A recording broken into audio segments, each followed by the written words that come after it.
Bilirdinizmi, hər birimizin Tərgovaya kimi tanıdığı Fəvvarələr meydanı, heyranlıqla tamaşa etdiyimiz əzəmətli Nizami muzeyi bir şəhərin qürubu, digərinin intibahı olan hadisədən yaranmışdı. 1859-cu ildə Şamaxıda baş verən sarsıdıcı zəlzələ, sən demə Bakı memarlığında parlayan İqbal günəşinin müjdəçisi imiş. Qədim quberniya mərkəzi Şamaxı zəlzələdən sonra xarabalığa çevrilmiş. Bütün diqqətlər sahil şəhər olan Bakıya yönəlmişdi.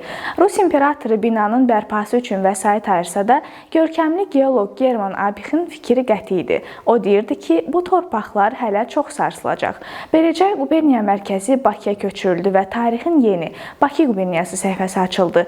Məhz həmin dövrdə şəhərin tozlu yollarını göz oxşayan meydanlara, köhnə daxmalarını isə vüqarlı imarətlərə çevirən sənət fədaisi Qasımbəy Hacıbababəyov görkəmli memar kimi tarixdə əbədi iz qoydu. Memar Bakının qəlbi sayılan Parapet bağını, hazırki Fəvvarələr meydanını şəhərin əsas ictimai mərkəzi kimi layihələndirərək ilk Meydan Bağ ansamblini yaratdı. Eyni zamanda yaxınlığındakı Syanov parkı da onun ideyası idi.